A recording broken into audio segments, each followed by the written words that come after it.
Realisasi belanja iklan di sepanjang tahun 2021 mengalami kenaikan 13% dibandingkan dengan tahun 2022 menjadi 259 triliun rupiah. Belanja iklan perusahaan jasa online mencatatkan kenaikan paling tinggi hingga 60% atau lebih dari 42 triliun rupiah.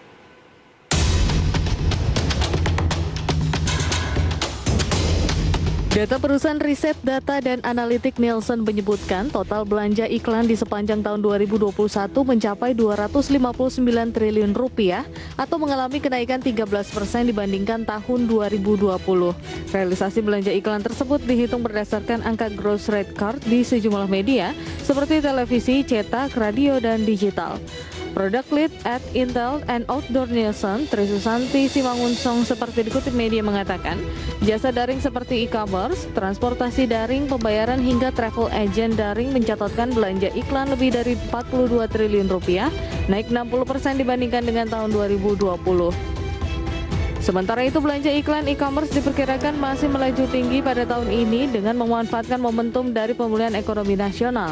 Perusahaan e-commerce yang fokus pada konsumen dinilai akan melanjutkan tren kenaikan yang terjadi di tahun 2021.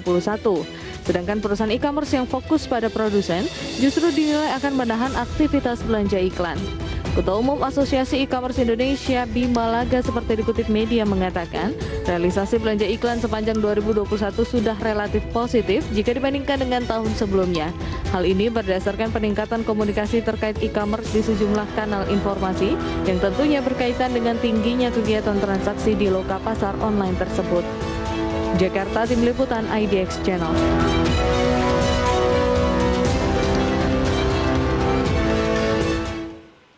Baik pemirsa, untuk membahas tema menarik kita hari ini mengenai proyeksi belanja iklan di era digital. Kita sudah tersambung melalui Zoom bersama dengan Bapak Bima Laga. Beliau adalah Ketua Umum Asosiasi E-commerce Indonesia atau AIDIA. Ya, selamat pagi Pak Bima. Pagi Mas Prasetyo, apa kabar? Alhamdulillah baik, salam sehat juga Pak. Salam sehat Mas. Ya, terima kasih atas waktu yang disempatkan. Ini menarik ya, era digital begitu sudah merambah semua lini usaha di Indonesia. Anda melihat bagaimana dengan potensi dari dunia digital saat ini, khususnya untuk e-commerce? Ya, tentunya kita melihat pertumbuhan e-commerce di 2020 ke 2021 bertumbuh cukup signifikan ya, 2 digit ya.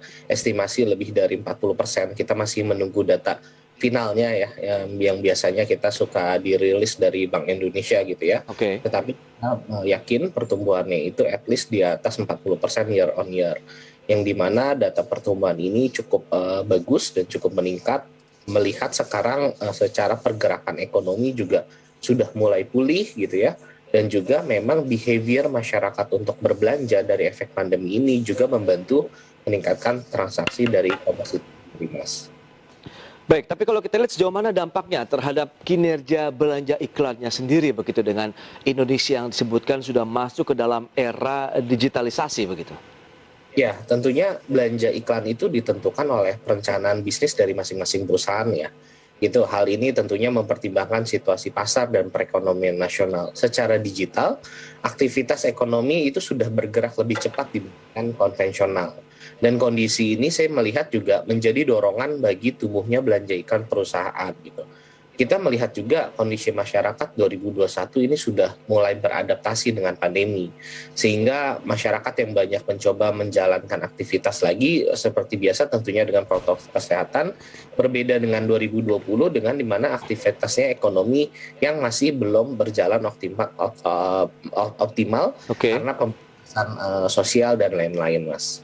Baik, tadi sudah disampaikan ada perusahaan riset data dan analitik begitu Nielsen yang menyebutkan data dari sisi total belanja iklan di tahun 2021 mengalami kenaikan sekitar 13% begitu ya, menjadi 259 triliun rupiah. Dan kita lihat sebenarnya apa nih yang menjadi trigger lah dari kondisi ini. Anda katakan juga tadi kan kenaikannya 2020-2021 double digit begitu e-commerce-nya.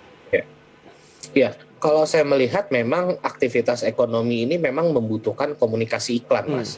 Yang tentunya itu sangat penting gitu ya. Oke. Salah satunya traffic, pembeli ke platform-platform ya, marketplace, selain juga meningkatkan share of voice perusahaan gitu ya, atau brand dari perusahaan itu.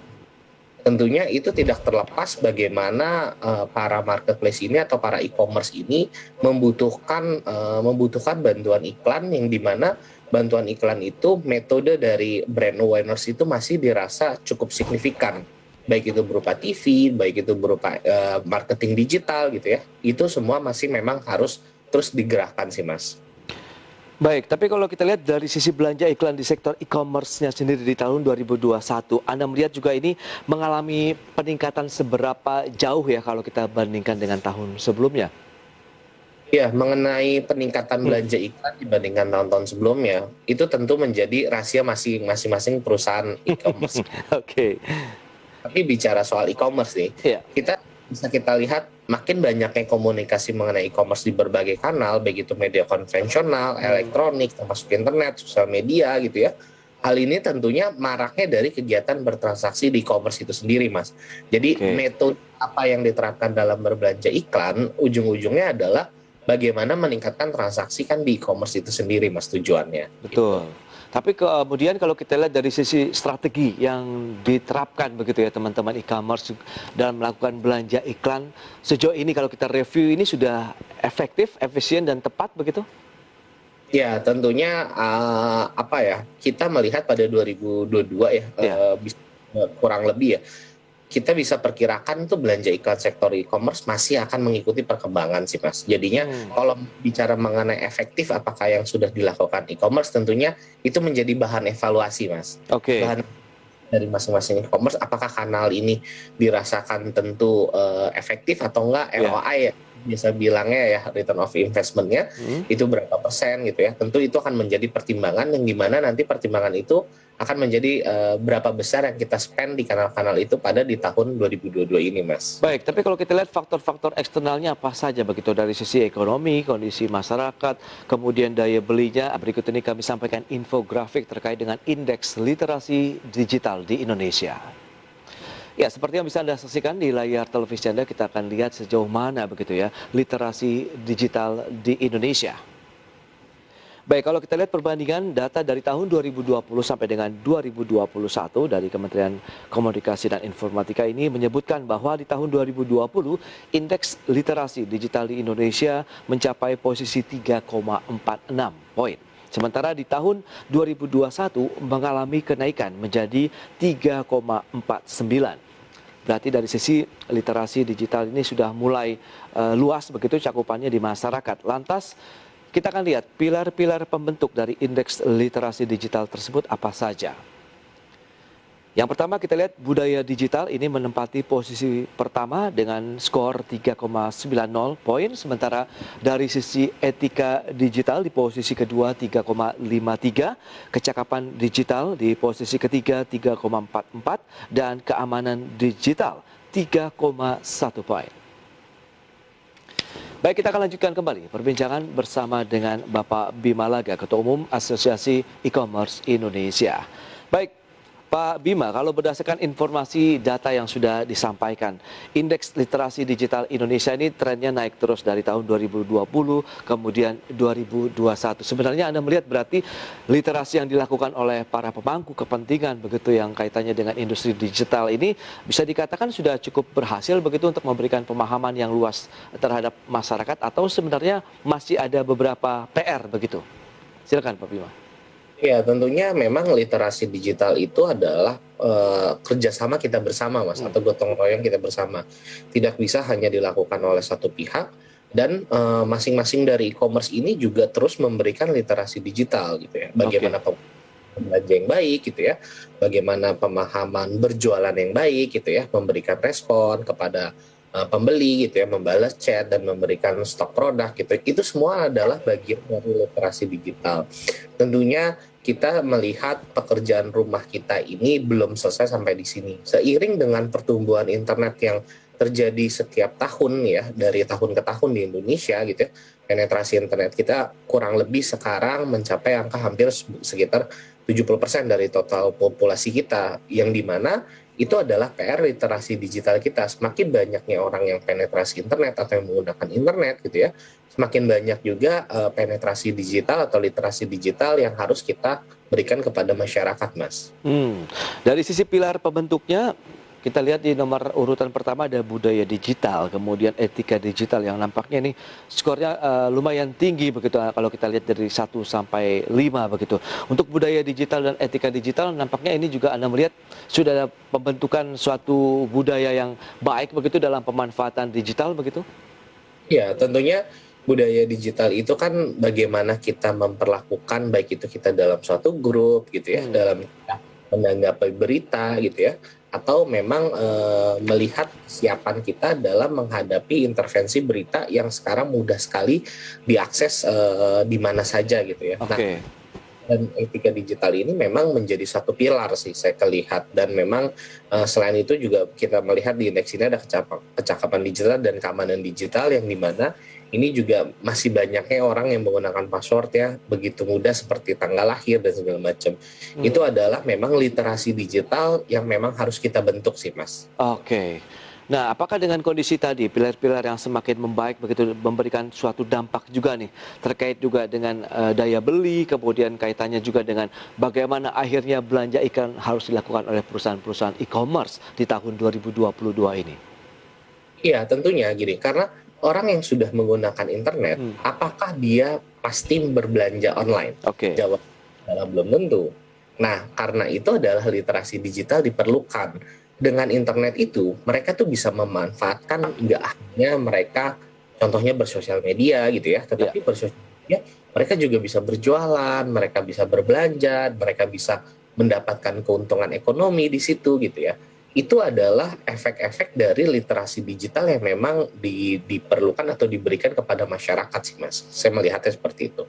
Baik, dari sisi perubahan perilaku, kemudian konsumsi masyarakat begitu di era pandemi ini sebenarnya apa yang bisa Anda cermati begitu? Apakah ini menjadi blessing in disguise juga begitu dengan adanya pandemi, akhirnya mereka juga berbondong-bondong gitu untuk mulai paham terkait dengan dunia digital? Ya, saya melihat kehadiran marketing digital, marketing is mass digital kalau menurut saya. Karena sekarang itu bahasanya marketing itu bukan media apapun itu ya, tetapi digital itu sesuatu keharusan, Mas. Kata-kata ini dari Pak Hermawan ya, waktu di event dari, karena memang tidak bisa dipungkiri lagi, tetapi media untuk beriklan itu banyak. Nggak harus digital gitu ya. Ada yang konvensional juga memang bagus, makanya Mas melihat sekarang kenapa sektor e-commerce itu masih menjadi sektor yang dominan ya istilahnya ya dalam beriklan gitu. Nah, kalau kita lihat dari sisi pemerataannya sudah cukup rata begitu pembagian kuenya untuk media misalnya televisi, kemudian online ataupun cetak. Ya, kalau saya melihat, ini saya melihat dari data Nielsen di survei Harbolnas kemarin ya, memang itu masih mendominasi media untuk awareness, Mas. Baik dengan sosial media, online shopping, video sharing, dan digital ads. Jadi memang TV itu masih menjadi sebuah media yang dirasakan efektif dalam membentuk awareness orang, baik itu sebuah brand atau sebuah e-commerce itu sendiri, Mas. Baik, nah lantas dengan kondisi seperti ini apakah strategi yang sama akan diterapkan untuk menyikapi aktivitas belanja iklan di tahun 2022 ini? Ya, balik lagi, tadi sudah saya sampaikan, itu akan menjadi sebuah evaluasi, baik untuk masing-masing kepentingan bisnis dari perusahaan-perusahaan. Karena dari sebuah evaluasi di 2021 akan menentukan langkah apa yang dilakukan untuk 2022. Tetapi saya melihatnya 2022 ini perusahaan sudah mulai bergerak, Mas. Karena di 2021 ya, banyak yang masih menahan untuk berbelanja iklan, melihat kepastian dari ekonomi, kepastian dari kondisi kesehatan masyarakat gitu ya. Tapi saya melihat di 2022 ini perusahaan juga sudah ingin bergerak, Mas, karena nggak bisa selamanya juga perusahaan menahan dirinya untuk berekspansi ataupun customer baru. Saya melihatnya seperti itu sih, Mas. Baik, tantangannya sendiri bagaimana? Apakah memang kita tahu kan proses pemulihan ekonomi sudah semakin, penanganan COVID-19 kita sudah banyak belajar dari tahun-tahun sebelumnya. Anda lebih optimis?